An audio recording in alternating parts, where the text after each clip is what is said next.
আমাৰ কেইদিনমানৰ পৰা এটা ইনফৰমেশ্যন আছিলে, এটা ক্ৰিমিনেল গেং উইথ আৰ্মছ বিশেষকৈ আমাৰ মেঘালয় অসম পাৰ্শ্বৱৰ্তী অঞ্চলত ঘূৰা ফুৰা কৰি আছে। তেওঁলোকৰ কিছুমান প্লেনিং আছে। সেইমতে আমি কিছুদিনৰ পৰা আমি অপাৰেশ্যন চলাই আছোঁ। আজি ৰাতিপুৱা এটা আমাৰ খবৰ আহিলে যে এই টিমটোৱে কিবা এটা কিডনেপিং বা এনেকুৱা ধৰণৰ কিবা এটা কাৰ্যকলাপ চলাবলৈ এইফালে মুভমেণ্ট কৰিছে।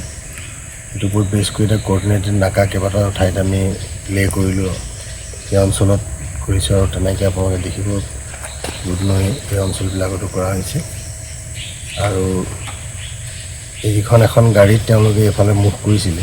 মুভ কৰি আমাৰ যিটো পাৰ্টি ইয়াত আছিলে তেওঁলোকক দেখা পাই তেওঁলোকে প্ৰথমতে ঘূৰিব চেষ্টা কৰিলে। যেতিয়া দেখিলে ঘূৰিব পৰা অৱস্থাত তেওঁলোক নাই, তেতিয়া তেওঁলোকে পুলিচ পাৰ্টিলৈ ফায়াৰ কৰিছিল।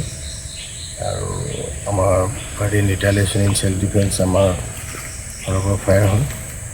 আৰু ফায়াৰ যেতিয়া বন্ধ হ'ল তেতিয়া অঞ্চলটো চাৰ্চ কৰা হ'ল, গাড়ীখনো চাৰ্চ কৰা হ'ল। গাড়ীখনৰ ভিতৰত 4টা ইনজিয়ৰ্ড আমি ব্যক্তি পালোঁ। তেওঁলোকক ইমিডিয়েটলি হস্পিটেললৈ আমি ৰিচিভ কৰিছোঁ। তাত তেওঁলোকক ডক্টৰে বাৰ্থডে ডিক্লেয়াৰ কৰিছে। আৰু এতিয়া চাৰ্চত আমি দেখিছোঁ 4টা পিষ্টল তাতে উদ্ধাৰ হৈছে। আৰু বাকী কামখিনি এতিয়া কৰি থকা হৈছে। আৰু মানুহকেইজন কোন হয় চিনাক্ত কৰিব লাগিব, ভেৰিফাই কৰি আমি সঠিক এতিয়া গম পাওঁ। 4টা ডেথ ছাৰ, 4জনে বাৰ্থডে। মানে কোনোবা কিডনেপ কৰা তেওঁলোকৰ প্লেনিং আছিল? তেনেকুৱা আমাৰ খবৰ আছিলে আগৰ পৰাই, আৰু এনেকুৱা গ্ৰুপ এটা ইয়াত মুভমেণ্ট কৰি আছে বুলিও খবৰ আছিলে। সেইটোৰ ওপৰত বেছ কৰি আমি আমাৰ যিখিনি কৰিবলৈ সেইখিনি কৰি থকা হৈছিলে। চাৰ্চ কৰা হৈছিলে, নাকা কৰা হৈছিলে, যদি কৰোঁ আমি সেইখিনি কৰা হৈছিলে। আৰু আজি ইয়াত তেওঁলোক আমাৰ লগত মানে ইণ্টাৰচেপ্ট হ'ল। আৰু সেই গেংটোত কিমান মেম্বাৰ আছিল তেওঁলোকৰ? ইয়াততো আমি 4জন পাইছোঁ। আৰু এতিয়ালৈকে এইখিনি ইনফৰ্মেশ্যন আছে 4-5জন বুলি। আৰু যদি কোনোবা আছে আমি পৰৱৰ্তী সময়ত চিনাক্ত হোৱা নাই ছাৰ এতিয়ালৈকে চিনাক্ত হোৱা নাই। চিনাক্ত হোৱাৰ পিছত খুবেই আপোনাৰ গম পায়। ছাৰ গেমটো যিহেতু ফৰ্ম হোৱা বুলি আপোনালোকে ছাৰ এটা তথ্য পাইছিলোঁ, এই গেমটো ছাৰ কেনেধৰণৰ মানুহৰ দ্বাৰা ফৰ্ম হৈছিলে বা তেওঁলোকে পূৰ্বৰ কিবা? এতিয়া আমি দেখাত ইয়াততো মিক্স কমিউনিটি নিচিনা লাগিছে। যেতিয়া আইডেণ্টিফাই হৈ যাব তেতিয়া আমি গম পাম। আৰু আমাৰ যিখিনি আৰক্ষী সষ্টম হ'ব লাগে, আমি গোৱালপাৰা আৰক্ষী সষ্টম হৈ আছোঁ। ইয়াত কোনো ধৰণৰ কাৰ্যকলাপ তেনেকুৱা ধৰণৰ কৰিবলগীয়া নহ'ব। আৰু যদি মেম্বাৰ আছে তেওঁলোকো কায়ত্ব কৰা হ'ব। যিটো গেং ফৰ্ম হৈছে ছাৰ, তেওঁলোকে মানে পূৰ্বৰ যিখিনি ধৰক দুষ্কাৰ্যমূলক কাম সেইটো তাত জড়িত থকা বুলি জড়িত আছে, নিশ্চয় জড়িত আছে। তেওঁলোকৰ আৰ্মছ আছে আৰু তেওঁলোকৰ এতিয়া বেকগ্ৰাউণ্ডটো আমি পাই যাম। আৰু আমাৰ ইনফৰ্মেশ্যনৰ মতে গোটেইকেইজন আগৰ ক্ৰিমিনেল। তেওঁলোকে ফৰ্ম হয় বিশেষ ক্ৰিমিনেল এক্টিভিটি কৰিবলৈ তেওঁলোকে ফৰ্ম কৰিছে গেংটো। 4জন আমাৰ ইয়াত আজি খুব টিপ্লাইৰ যিটো ডকাইতি কেছ সেইটোতো এওঁলোকে কিবা ইনভল্ভ থাকিব পাৰে? আমাৰ ইনফৰ্মেশ্যনত এই গ্ৰুপটোৰে কেইজনমান তাতো ইনভল্ভ আছে বুলি পাইছোঁ। মই ক'লোঁ যিহেতুকে আপোনাৰ আইডেণ্টিফাই হ'লে আমি আমাৰ কেইদিনমানৰ পৰা এটা ইনফৰ্মেশ্যন আছিলে, এটা ক্ৰিমিনেল গেং উইথ আৰ্মছ বিশেষকৈ আমাৰ মেঘালয় অসম পাৰ্শ্বৱৰ্তী অঞ্চলত ঘূৰা ফুৰা কৰি আছে। তেওঁলোকৰ কিছুমান প্লেনিং আছে। সেইমতে আমি কিছুদিনৰ পৰা আমি অপাৰেশ্যন চলাই আছোঁ। আজি ৰাতিপুৱা এটা আমাৰ খবৰ আহিলে যে এই টিমটোৱে কিবা এটা কিডনেপিং বা এনেকুৱা ধৰণৰ কিবা এটা কাৰ্যকলাপ চলাবলৈ এইফালে মুভমেণ্ট কৰিছে।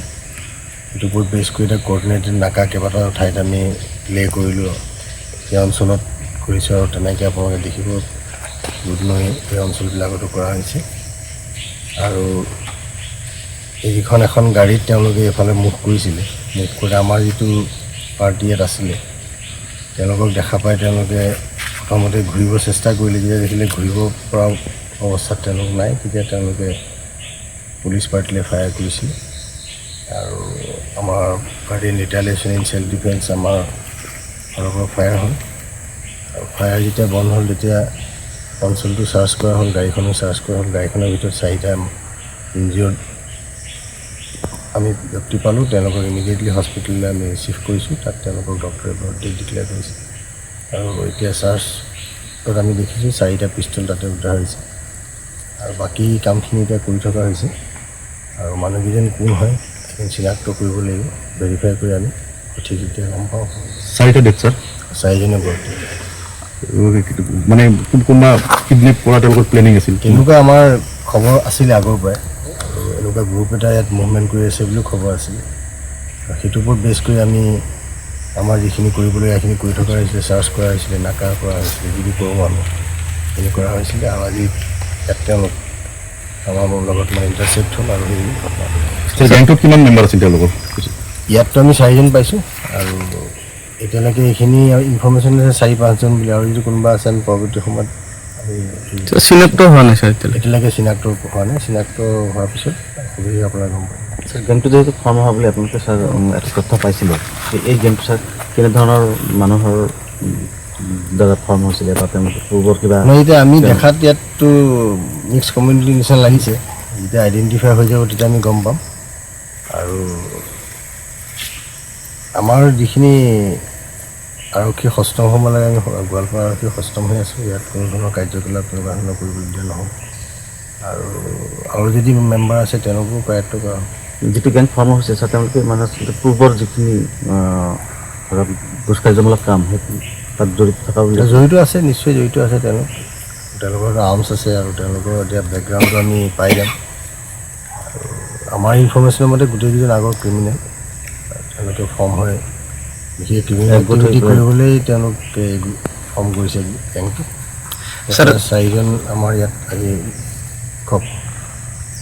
টিপ্লেৰ যিটো ডকাইটি কেছ সেইটোতো এওঁলোকে কিবা সম্পৰ্ক ইনভল্ভ থাকিব পাৰে? আমাৰ ইনফৰ্মেশ্যনত এই গ্ৰুপটোৰে কেইজনমান তাতো ইনভল্ভ আছে বুলি পাইছোঁ।